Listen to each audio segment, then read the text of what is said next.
यह देश है अथवा हिजड़ों की फौज। एक अपराधी जेल में बैठकर लोगों को मरवा रहा है और अगर कानून अनुमति दे तो 24 घंटे के अंदर में लॉरेंस बिश्नोई के पूरे गैंग का खात्मा कर दूंगा। और इसी के साथ पूर्णिया के निर्दलीय सांसद पप्पू यादव ने उड़ता तीर नहीं बल्कि उड़ता बांस ले लिया है और कहा तो यहाँ तक जा रहा कि जिस प्रकार से बाबा सिद्दीकी की हत्या की गई, जिस प्रकार से सिद्धू मूसेवाला की हत्या की गई, उसी प्रकार से पप्पू यादव की भी हत्या हो सकती है, सलमान खान की भी हत्या हो सकती है। और बाबा सिद्दीकी जैसे कुख्यात के मरने पर जिस प्रकार से तेजस्वी यादव कलप रहे थे, टेसुआ बहा रहे थे, अब उनके बाद अब आगे आए हैं पप्पू यादव। और पप्पू यादव आगे आकर के ना सिर्फ टेसुआ बहा रहे हैं, छाती पीट रहे हैं, बल्कि अब तो लॉरेंस बिश्नोई गैंग को उन्होंने चुनौती दे दी है और उन्होंने साफ तौर पर कह दिया है कि अगर सरकार अनुमति दे दे तो लॉरेंस बिश्नोई के गैंग को, पूरी सल्तनत को 24 घंटे के अंदर में मिटा दूंगा। और इसी के साथ ही साथ पप्पू यादव ने लॉरेंस बिश्नोई को 2 टके का अपराधी बता दिया है। और पूरा मामला क्या है, पूरा मामला इस 3 से 5 मिनट की रिपोर्ट में हम आपको बताने जा रहे हैं।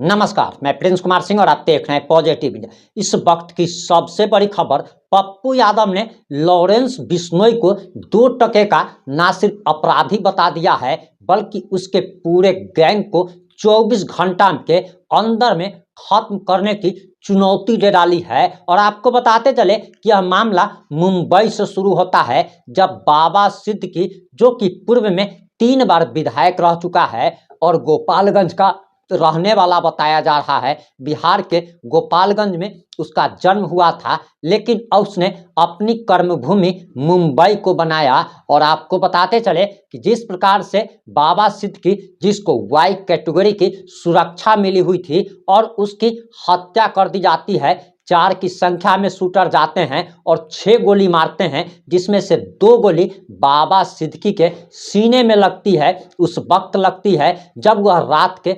9:15 पर अपने बेटे के ऑफिस से बाहर निकल रहा था। और बताया जा रहा कि बाबा सिद्दीकी का दाऊद इब्राहिम से संबंध है। जिस प्रकार से बॉलीवुड का इस्लामीकरण किया जा रहा था, उससे लॉरेंस बिश्नोई काफी नाराज था। और आप सबसे बड़ी बात कि ये देख लीजिए कि जिस प्रकार से बॉलीवुड के सितारे और अभिनेत्री और तमाम तरीके के अभिनेता अपनी छाती पीट रहे हैं, तेजस्वी यादव तक, पप्पू यादव तक छाती पीट रहे हैं जैसे कि इनके किसी परिवार के सदस्य को हत्या कर दी गई हो। उस प्रकार से ऐसा साफ साफ पता चल रहा। आपको बताते चले कि इससे पहले गुलशन कुमार की किस प्रकार से हत्या की गई थी टी सीरीज के मालिक की दाऊद इब्राहिम द्वारा, लेकिन उस समय कोई भी अभिनेता और अभिनेत्री सामने नहीं आया था, बल्कि पूरा बॉलीवुड खुशी मना रहा था। लेकिन इस बाबा सिद्दीकी की मौत पर जिस प्रकार से छाती पीटी जा रही है, उससे आप समझ सकते हैं कि बॉलीवुड का इस्लामीकरण किया जा रहा था। अब आप जानना चाहते होंगे कि आखिर ये बाबा सिद्दीकी कौन था, तो आपको बताते चले कि बाबा सिद्दीकी बिहार के गोपालगंज का रहने वाला था, लेकिन इसने मुंबई को अपनी कर्मभूमि बताया और वहीं से यह राजनीति में आया। पहले यह चोरी चकारी किया करता था और जितने भी चोर चुहार टाइप के लोग होते हैं, ये अपनी रक्षा और सुरक्षा के लिए, अपने एनकाउंटर से बचने के लिए राजनीति ज्वाइन कर लेते हैं, नेता का चोला ओढ़ लेते हैं। और नेता का चोला ओढ़ लेने के बाद एनकाउंटर हो नहीं सकता है, सजा जो है उतना ज़्यादा नहीं हो सकता है, पैरवी आपकी इतनी ज़्यादा हो जाती है कि आपके ऊपर कितने भी आपराधिक मामले दर्ज हो, आप जेल नहीं जा पाएंगे। आप लालू प्रसाद यादव का उदाहरण देख लीजिए, आप किसी भी नेता का उदाहरण देख लीजिए, इन लोगों ने कितने हजार करोड़ का घोटाला किया, कितने सारे क्या क्या करवाए, लेकिन ये लोग जेल भी जाते हैं तो तुरंत बेल हो जाती है और बड़े बड़े मुकदमों में ठीक उसी प्रकार से बाबा सिद्दीकी ने किया था। बाबा सिद्दीकी का प्रभाव बॉलीवुड में इतना ज़्यादा था कि यह हर फिल्म के लॉन्च में पहुंचता था और फिल्म बनाने से पहले इससे अनुमति ली जाती थी। इसके बारे में यह भी कहा जाता था कि यह मुंबई के कई सारे गरीब और कमजोर लोगों के जमीनों पर भी कब्जा कर लिया करता था। अगर आपके पास लाठी की कमी है, अगर आप कमजोर हैं, अगर आपके पास कोई पैरवी नहीं है, आपकी पहुंच नहीं है, आप ताकतवर नहीं हैं, तो बाबा सिद्दीकी आपकी जमीन पर कब्जा कर लेता था और यही सब कुछ मुंबई में कर रहा था। और आज उसी की मौत पर और उसकी हत्या पर जो लोग छाती पीट रहे हैं, उनसे बस एक ही सवाल है कि गुलशन कुमार जो कि सनातनी योद्धा थे, जब उनकी नृशंस हत्या की गई थी, और नृशंस हत्या सिर्फ और सिर्फ इसलिए की गई थी क्योंकि गुलशन कुमार सनातन धर्म का प्रचार प्रसार किया करते थे, अपने टी सीरीज कंपनी के माध्यम से प्रमोट किया करते थे, और उन्हें धमकी दी गई थी और उनकी हत्या जब की गई थी, तब यही बॉलीवुड वाले और तमाम तरीके के इस प्रकार के राजनेता भी खुशियां मना रहे थे।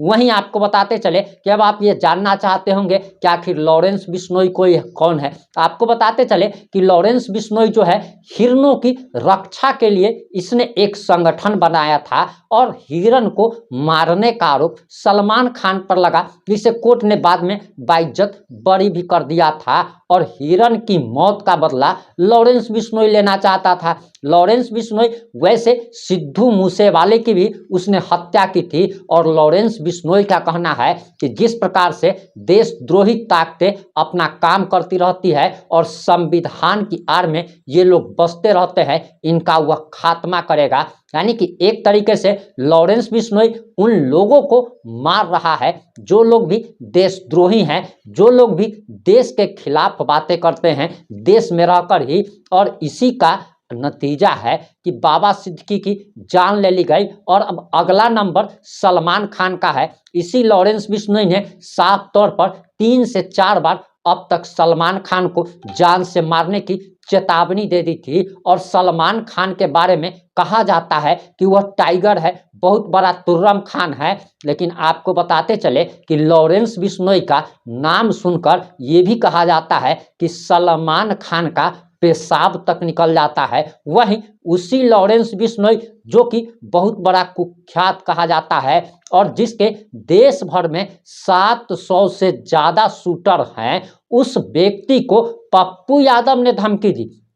पप्पू यादव का भी इतिहास जान लीजिए। पप्पू यादव अपने जमाने के बहुत बड़े गैंगस्टर रहे हैं, इन पर कई सारे हत्या, अपहरण, बलात्कार के कई सारे मुकदमे दर्ज थे, और 100 चूहे खाकर बिल्ली हज को चली है। और आज तो पप्पू यादव अपने आप को सबसे बड़ा दानवीर कहते हैं। क्या आपको लगता है कि पप्पू यादव ने उड़ता तीर नहीं बल्कि उड़ता बांस ले लिया है? और अगर कहीं लॉरेंस बिश्नोई की अगर थोड़ी भी आंखें टेढ़ी हो गई तो वह वैसे व्यक्ति की हत्या करा सकता है, वो भी जेल में बैठकर। आपको बताते चले कि लॉरेंस बिश्नोई अभी गुजरात के साबरमती जेल में बंद है, और जेल में बैठे बैठे ही उसने सिद्धू मूसेवाला की हत्या करवा दी, बाबा सिद्दीकी की हत्या करवा दी, जिसे सरकार ने वाई श्रेणी की सुरक्षा दी हुई थी। तो पप्पू यादव आखिर क्या है? अगर लॉरेंस बिश्नोई की थोड़ी भी आंखें टेढ़ी हो गए तो कहीं ऐसा भी हो सकता है कि पप्पू यादव के साथ भी